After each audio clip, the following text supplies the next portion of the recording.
ఈరోజు SC one man commission Rajiv Ranjan Mishra retired IAS గారిని collector office revenue Bhavan నందు సమతా సైనిక్ దళ్ మరియు ఆంధ్రప్రదేశ్ మాల ఉద్యోగుల సంక్షేమ సంఘం ఎస్కేయు మాల విద్యార్థి విభాగం మాల మహానాడు మరియు వివిధ సంఘాల మాలలు కలవడం జరిగినది. వారికి మేము ఒకటే విన్నవించడం జరిగినది.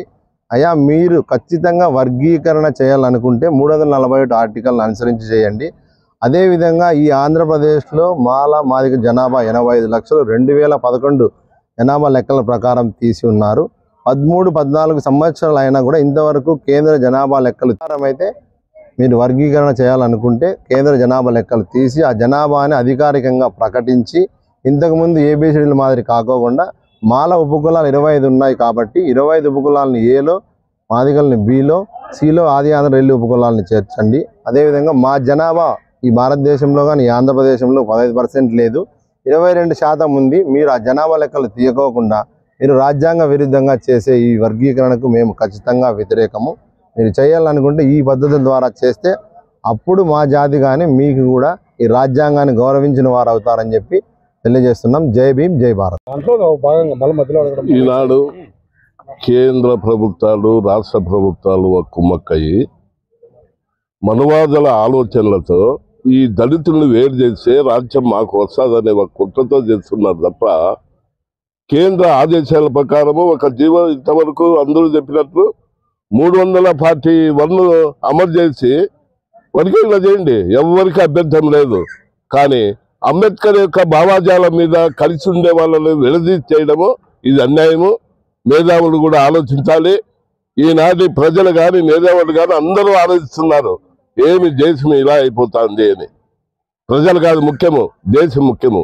అదే అంబేద్కర్ యొక్క భావాజాలంతో ముందుకు పోయే వాళ్ళు మాలని చెప్పి ఈ సందర్భంగా తెలియజేస్తారు. ఎస్కే యూనివర్సిటీ విద్యార్థి ఐక్యవేదిక మాల విద్యార్థి ఐక్యవేదికగా ఈరోజు మేము వన్ మ్యాన్ కమిషన్ కలచడం జరిగింది. మేము ఎస్కే యూనివర్సిటీ విద్యార్థి ఐక్యవేదిక తరఫున ఏదైతే రాజ్యాంగబద్ధమైనటువంటి వర్గీకరణ ఉందో దాన్ని మేము ఆస్వాదిస్తాం. అట్లా కాకుండా కులాల ప్రాతిపదికనో లేకుంటే రాజకీయంగానో ఏదైతే వర్గీకరణ ఉందో దాన్ని పూర్తిగా వ్యతిరేకిస్తాం, దానిపైన పోరాటం నిర్వహిస్తాం. ఈ వర్గీకరణ అనేది ఎక్కడైతే ఎవరైతే మేము వెనుకబడి ఉన్నామో మాకు సరైనటువంటి అవకాశాలు రావడం లేదని వాళ్ళు ఎవరైతే చెప్తా ఉన్నారో మేము దాన్ని ఇప్పుడు మేము వన్ మ్యాన్ కమిషన్ ఒకటే డిమాండ్ చేస్తూ ఉన్నాం. రాయలసీమ జిల్లాలో ఉన్నటువంటి విశ్వవిద్యాలయాలు కానీ లేకుంటే ప్రభుత్వ సంస్థల్లో కానీ ఎక్కడైతే ఉద్యోగస్తులు లేకుంటే కనుక ఎంప్లాయీస్ ఉన్నారో వాళ్ళ యొక్క డాటా అంతా బయటికి తీయాలా.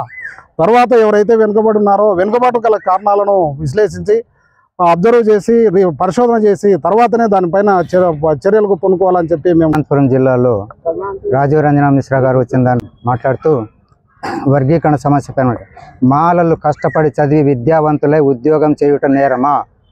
ప్రభుత్వానికి ఇతర వర్గాల వారికి మా విన్నపము.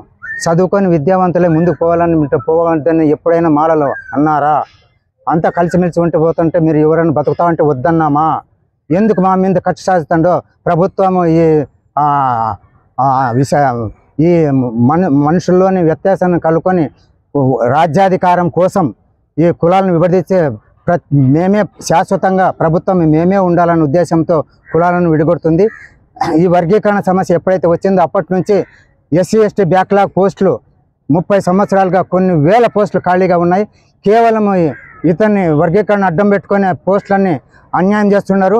ఇది ప్రభుత్వానికి నష్టమా లేకపోతే వర్గీకరణ కోరుకునే వాళ్ళకి నష్టమా ఆలోచించవలసిందిగా కోరుకుంటూ ఈ అవకాశం ఇచ్చిన మీకు అందరికీ హృదయపూర్వక నమస్కారాలు చెప్తాను.